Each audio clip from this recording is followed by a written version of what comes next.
Muy buenas noches, queridos estudiantes de la Universidad Tecnológica del Perú. El día de hoy voy a exponerles la aplicación de la imputación objetiva a la responsabilidad civil. Y para eso explicaré los 5 principios de la imputación objetiva y cómo se aplica a la responsabilidad civil. Bien, primero tenemos el principio del aumento del riesgo permitido. Este principio, como hemos explicado en clases anteriores, implica que si el agente aumenta el riesgo permitido socialmente y con ello ocasiona un daño, pues debe responder por los perjuicios ocasionados. Tanto los daños morales como los daños patrimoniales deben ser resarcidos. En ese contexto, un vehículo que excede los límites máximos de velocidad, que atropella a alguien, pues el conductor debería responder por los daños ocasionados, aun cuando el peatón haya sido imprudente. Lógicamente la indemnización se reducirá, pero no desaparecerá porque hubo un aumento en el riesgo permitido al sobrepasar los límites máximos de velocidad. Luego tenemos el principio de confianza. Nosotros en la sociedad nos conducimos por las mismas teniendo la confianza de que el resto va a seguir las reglas establecidas por el ordenamiento jurídico. Así, por ejemplo, cuando el semáforo se pone en luz verde, indica la posibilidad de que el peatón pase, y si se pone en luz roja, que éste se detenga. En ese orden de ideas, si un peatón cruza la pista en luz verde, entiende que el resto de vehículos debe detenerse en razón a que el semáforo para ellos está en rojo. El principio de confianza me ayuda a determinar aquellos casos donde se infringe este deber de cuidado y se, en este caso, atropella a alguien desconociendo la normatividad de tránsito vigente. Ese es el principio de confianza aplicado al ámbito de la responsabilidad civil. Entrañaría que cada vez que alguien infringe una norma establecida por nuestro ordenamiento basado en la confianza que éste tiene con relación a las personas que deben acatarlo, pues debería responder por los daños ocasionados. Luego tenemos el principio de lesividad del bien jurídico protegido.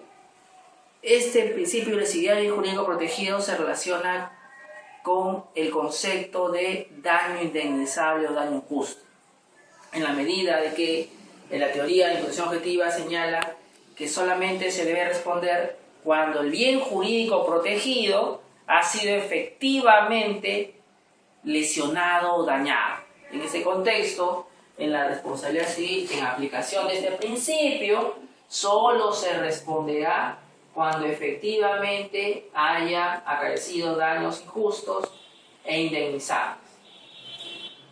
Para cerrar la explicación de la imputación objetiva, debemos hablar del ámbito de protección de la norma. Las normas de responsabilidad civil son 2 fundamentalmente. Las referidas a la responsabilidad civil extracontractual, que señalan que cuando con dolo o culpa ocasiona un daño debo responder, pues se protege los bienes jurídicos fundamentales como la propiedad, como los derechos patrimoniales en general, así como otros derechos inmateriales que se vinculan al daño moral y a los derechos fundamentales. Entre estos podemos destacar el daño a la persona o el daño psicosomático. Entonces el ámbito de protección de la norma implicará la protección de esos derechos, que si no se ven afectados, pues difícilmente podría pedir una indemnización. Finalmente, la denominada regla de la autopuesta en peligro implica los casos en los cuales la víctima se pone en una situación riesgosa y contribuye decididamente a la producción del daño. Este es el caso en el cual una señorita que tiene un novio motociclista se sube a la moto y, no obstante no llevar casco, pues se prende de su novio y sale a manejar. En ese contexto, si ocurre un accidente, por ejemplo la pista está húmeda y cae, y si le ocasiona un daño en el cerebro por la caída, pues habría que señalar que, habiéndose puesto en esas circunstancias, los daños resarcibles serían menores en razón a que ella se colocó en una posición riesgosa, peligrosa. No desaparecería la obligación de indemnizar del conductor de la motocicleta, que tenía un rol de garante. Sin embargo, disminuiría la indemnización en razón a que la víctima de alguna forma prestó su consentimiento de viajar de esta forma. Otro supuesto de autopuesta en peligro son las famosas casos de contagios de enfermedades venéreas. En los casos de ese tipo, pues como sabemos, una persona que tiene relaciones sexuales con otras sin los debidos cuidados, pues asume el riesgo de contraer una enfermedad venérea. Y en ese contexto, la indemnización que podría exigírsele a la persona que le contagió el mal, pues se reduciría casi al mínimo, puesto que él jugó un rol importante en la transmisión de la infección.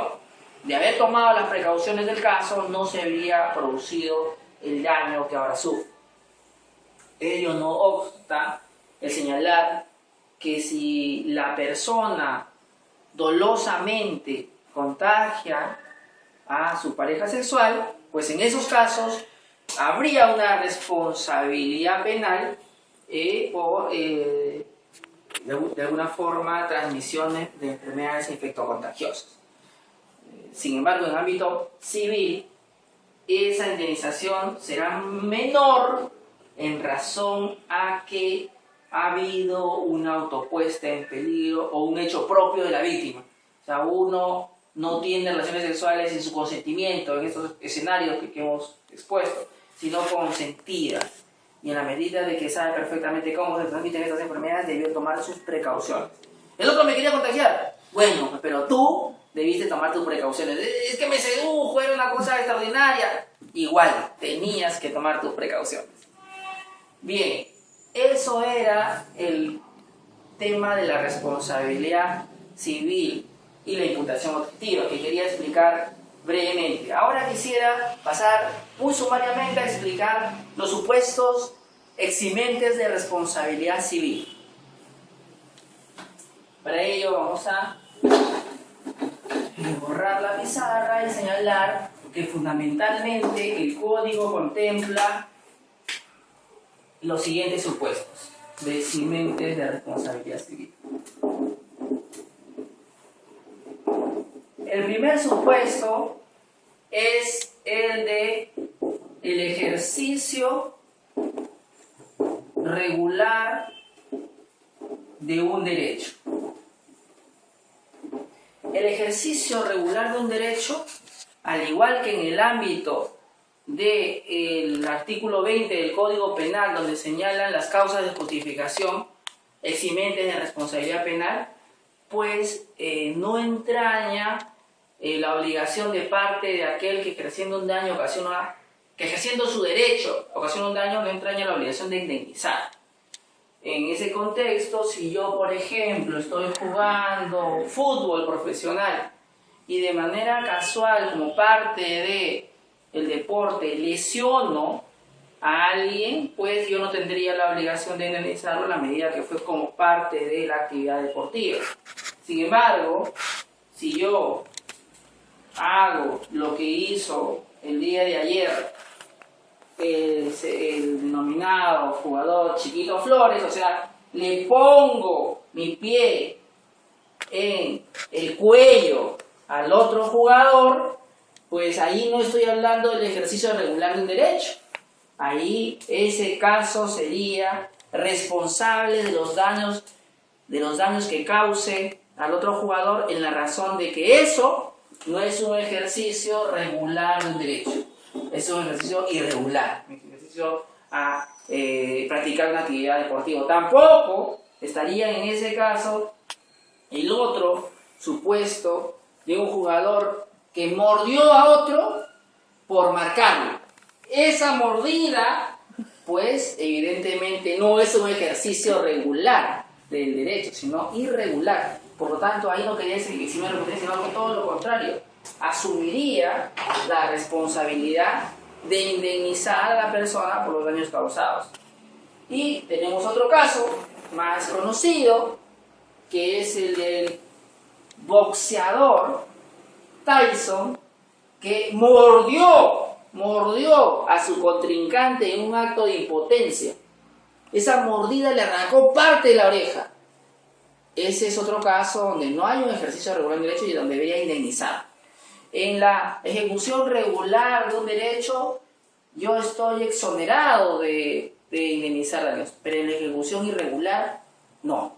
Entonces, en esos casos, pues es evidente que no hubo ejercicio regular. El otro supuesto es el caso de la legítima defensa. La legítima defensa propia o en favor o a favor de terceros. Y que puede ser a favor de la persona o a favor de los bienes propios o de terceros. Ese otro supuesto donde hay una legítima defensa de otra persona, como por ejemplo aquel caso donde defiendo a mi amigo de un atraco y en la defensa de mi amigo pues ocasiono el fallecimiento del delincuente producto de una lucha en la cual hago que se clave su propio cuchillo con el que nos pretendía asaltar. En ese caso no hay una responsabilidad civil y tampoco penal porque ejercí una defensa legítima en favor de tercero, en este caso mi amigo. Y en el caso propio podría ser el supuesto en el cual yo iba a ser asaltado y como parte de mi defensa saco un arma y le tiro un tiro al delincuente que también estaba armado y que pretendía coaccionarme y quizás liquidar. En ese caso no hay una responsabilidad. También tenemos el mismo supuesto, no de personas sino de bienes, en aquellos donde yo quiero proteger propiedad, ¿no? Y se genera un daño. Ejemplo, alguien va a ingresar a mi casa y yo lo asusto y en el contexto de que estoy asustando el hombre se cae y se fractura una pierna. En este caso yo habría actuado por legítima defensa de mis bienes y como producto de esa legítima defensa se ocasionó un daño, pero ese daño no es indemnizable. O aquel caso del perro que mordió al ladrón, es otro caso de legítima defensa de mis bienes. Y en esos casos estoy exonerado de la responsabilidad que ello entrae. Después tenemos el caso en el cual, ante la amenaza de un peligro inminente, yo tenga que, de alguna forma, sacar los obstáculos que están frente a mí para la defensa de un bien jurídico protegido. Este es el caso contemplado en el artículo 1971, inciso 2, que dice: en la pérdida o destrucción o deterioro de un bien por causa de la remoción de un peligro inminente, producidos en estos casos en estado de necesidad. Este es el caso de la remoción de un peligro inminente. El supuesto tercero eximente de responsabilidad civil es el supuesto de remoción de un peligro inminente para salvar un bien jurídico mayor. contemplado en el artículo 1931 del Código Civil, mediante el cual una persona está justificada y legitimada por el ordenamiento jurídico a dañar bienes jurídicos de valor inferior para salvar un bien jurídico mayor. Ejemplo de ello lo tenemos en el caso de los bomberos, que para salvar la vida de otra persona tienen que ingresar por la casa del vecino y destruir la puerta, la ventana y todo lo que se lo ponga en el camino, como por ejemplo un perro que está ahí ladrando, ¡pam!, lo mata, porque tiene que transcurrir para la otra casa. De repente el animal no tenía la culpa, pero se sacrificó para efectos de llegar a salvar al vecino que estaba incendiando su casa.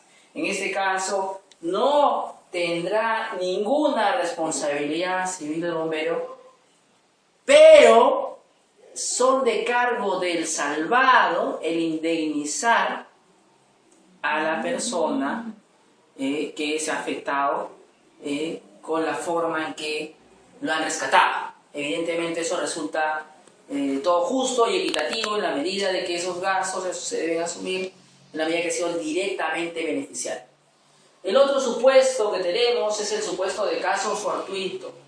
El caso fortuito, contemplado en el artículo 1972, se aplica a la responsabilidad civil cuando un hecho propio de la naturaleza, imprevisible, irresistible, extraordinario, pues ocasiona un daño y por lo tanto ese daño no va a ser indemnizado. En ese contexto, ejemplos clásicos son los huracanes, los terremotos, etc. Sin embargo, habría que tener cuidado porque no cualquier terremoto, no cualquier acto de naturaleza podría calificar como caso fortuito. Ejemplo, la planta que se partió en dos producto de un terremoto en Japón no podría alegar caso fortuito en razón a que al estar en una zona sísmica era factible que pudiera partirse la planta producto de un movimiento sísmico. En consecuencia, los daños generados como producto del colapso de la planta tienen que ser asumidos por los titulares del proyecto, como lo fueron. Ejemplo de ello también podríamos poner el caso del fenómeno del Niño. El fenómeno del Niño no es imprevisible, ahora se puede saber cuándo es que va a haber fenómeno del Niño o la niña y no es, por lo tanto, extraordinario. Se puede más o menos calcular. Entonces habría que tener cuidado con ese factor de caso fortuito, puesto que no siempre va a ser que cualquier hecho de naturaleza se califique como tal. Si tiene una cierta periodicidad, cierta posibilidad, pues se pueden tomar medidas de precaución para evitar que hayan daños evidentes. Después tenemos el caso de la fuerza mayor. Este es el caso en el cual una persona pues es la que ocasiona el daño y a esta se le atribuye que indemnice a quien se le afectó. Un ejemplo de ello es el siguiente: pues estoy trabajando y viene un asaltante y mata a mi cliente. En ese caso, esto puede significar como un caso de fuerza mayor en la medida de que ese tercero ocasionó el fallecimiento de mi cliente. Y de repente yo estaba en la calle y aunque estaba a mi cargo el cliente para efectos de hacer una diligencia de embargo, yo no podía darle la seguridad al caso porque no era mi trabajo y habría quedado exonerado de responsabilidad en la medida de que fue un tercero el que ocasionó el daño. Sin embargo, estos casos de fuerza mayor son bien complicados porque de ordinario, si se tiene en cuenta, son delitos, no siempre se pueden considerar como eximentes de responsabilidad civil. Ejemplo de ello podríamos tener el caso de la empresa eléctrica que le roban constantemente sus cables porque tienen cobre y se pueden comercializar. Producto de haberle robado un cable, pues queda a la intemperie un pedazo de este cable y de pronto una niña que va con su abuelita ve que es como una lucecita, lo agarra y se empieza a electrocutar y su abuelito también y muere en el acto. Caso real donde la empresa quería alegar fuerza mayor porque quien le había robado el cable era un tercero y era imprevisible que te roben. Sin embargo, no se podía considerar de esa forma, puesto que en la zona ya habían sido continuos y reiterados los robos y se sabía que podían robar el cable y por tanto la empresa era quien tenía que ser responsable de cuidarlos. Y si de alguna forma ocurría un robo, pues detectarlo inmediatamente y reparar el conductor.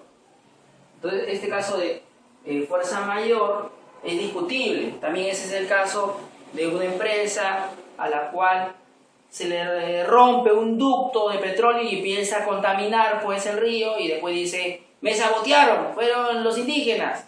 Oiga, en principio tiene que probar que fue un tercero, pero aún siendo un tercero tiene que tomar las medidas de precaución para que evite el daño se siga produciendo. Entonces también hay una responsabilidad en muchas actividades industriales donde a pesar que se inician como fuerza mayor, también tienen que tomar en consideración que hay medidas a posteriori que sí son atribuibles e imputables a los titulares de proyectos peligrosos o riesgosos y que deben asumir. No puede de alguna forma eximir su responsabilidad por el mero hecho de decir fue un acto de un tercero y por lo tanto me eximo de responsabilidad.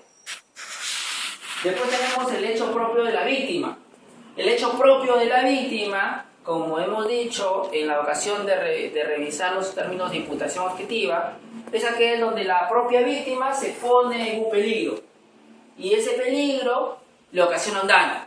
Estoy curioseando por una minera y en eso veo un relave, me acerco, digo qué bonito, y pum, me caigo y empiezo a ahogarme y de pronto salgo, pero he quedado enfermo de los tóxicos que ha absorbido mi cuerpo y que yo de casualidad también he tomado, como me estaba ahogando, y producto de eso quiero demandar a la empresa minera por los daños que he sufrido. Pues evidentemente aquí no habría un daño indemnizable porque he sido yo mismo el que me puse en esa circunstancia riesgosa. O el caso que yo les contaba de aquel que se va pues a estos lugares donde hay señoritas que hacen prestaciones sexuales y de pronto contrae una enfermedad venérea el individuo y quiere demandar a este centro nocturno. Pues no podría porque él también tiene parte de responsabilidad al no haber tomado sus precauciones. En todo caso lo podría hacer, pero la indemnización sería disminuida en la medida de que él tuvo alguna responsabilidad determinante. Finalmente, el hecho determinante de tercero al que se refiere el 1932 es aquel donde otra vez interviene un sujeto en la producción del daño. Ejemplo de ello es cuando voy conduciendo mi vehículo y quiero estar siempre acorde con las normas de tránsito y mantengo la distancia del otro vehículo, me paro en luz roja y veo pasar a la señorita filmadora y en eso viene un vehículo, un camión atrás y se empotra contra mí y el vehículo sale volando y aplasta con todo y filmación. Y en ese contexto yo no tendría ninguna responsabilidad porque aunque cause su fallecimiento, el hecho determinante de tercero fue lo que ocasionó el daño. No yo me fui empujado por el tercero, no pude hacer nada. Ahí en ese contexto estoy exonerado de responsabilidad civil. Entonces, estos son los supuestos de eximente de responsabilidad civil que deberíamos aplicar en nuestras demandas. Y se los comento para efectos de que sean objeto de reflexión y de que podamos resolver los casos que tenemos en los trabajos de investigación que hemos dejado. Gracias.